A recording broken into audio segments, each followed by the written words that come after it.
U.S. aims to groom tennis champs at National Campus in Florida. Orlando, Florida. App. Drive past the strip malls with their fast food chains, past the fast-rising mansions, past the palm trees lined up just so along green grass about 25 miles east of Walt Disney World, and eventually a sign arises, announcing in capital letters, USTA National Campus, the home of American tennis.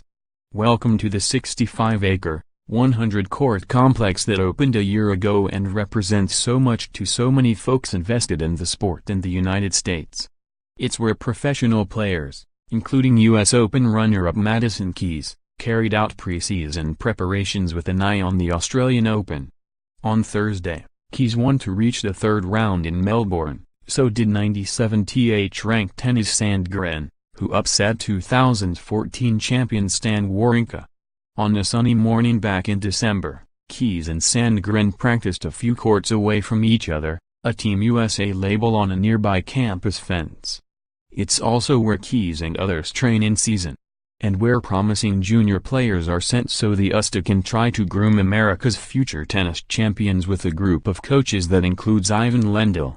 The hope is to repeat results such as at last year's U.S. Open, when all four women semi-finalists were from the host nation for the first time in 36 years, or the trio of All-American girls finals at Junior Grand Slam events in 2017, and avoid days such as Monday at the Australian Open, when U.S. women went 1-9. As for the men, no one from the U.S., a nation that produced Bill Tilden and Pete Sampras and so many giants of the game, has won a major singles title since 2003, a record gap. There is a huge sense of urgency about developing American champions, said Martin Blackman, general manager of player development for the U.S. Tennis Association since 2015. We want to create kind of an American identity, Blackman said. When we're talking to juniors or college players or the pros, we're usually talking about American champions who epitomized certain qualities, whether it was John McEnroe or Jimmy Connors or Chris Evert or Serena Williams. We really want today's players to feel like there's a sense of heritage or legacy. The campus is an offshoot of USTA efforts that began nearly a decade ago with devising a unified coaching philosophy and creating a network of junior development camps. We look at everything in terms of a pyramid, Blackman said. Our job is to keep players moving up their pathway and to make sure that if we want to find champions, we have 100 great 16-year-old players, and then let's make sure that we have 200 great 14-year-old players. As he spoke, Blackman's voice reverberated through a hangar housing 6 indoor courts. Nearby, there are 6 red clay courts, fashioned from 450 tons of crushed brick shipped from Italy.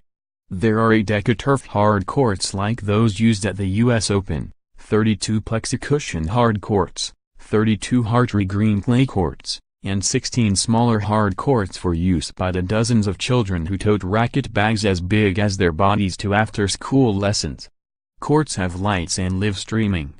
Some have play-site camera and kiosk systems for video replays and statistics. And that's merely part of what is available around the grounds that were pretty much farmland before groundbreaking in April 2015, when cows and gopher tortoises were moved out of harm's way, according to campus chief executive Kurt Komperman. College matches, with plans to host the NCAA tournament starting next year. USTA Pro Circuit tournaments. Wheelchair tennis. Lessons and competition for all ages. Public courts that go for about $12 per hour. We didn't anticipate the upside of the melting pot, Komperman said. The inspirational and aspirational aspect of the kids in our local program watching high school players. The high school players watching college players.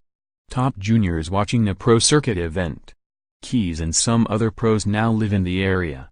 Anything you can think of, it's pretty much here, said Francis Tiafoe, a top 100 player who will turn 20 on Saturday and pushed Roger Federer to 5 sets at the U.S. Open in September. There's a full team here, for sure. A director of performance, Brent Salazar, who was the strength and conditioning coach for the NFL's Minnesota Vikings. Nutritionists. A mental skills specialist. equipment advisors, video analysis and analytics. Information about opponents is only made available before matches against non-Americans. Consider it, at least in part, an attempt to create a larger version of what Nick Bollettieri built years ago at his star-making tennis academy in Florida, where Blackman trained as a junior alongside eventual Grand Slam champions Andre Agassi and Jim Courier.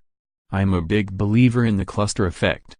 I came up in a generation that did well using that strategy, said U.S. Davis Cup captain Courier, who lives near the campus and drops by every so often. American tennis doesn't have the dominant position that we had in the 70s and 80s in the rankings. Now we feel like we have something to prove, and I think this facility can help our players achieve that.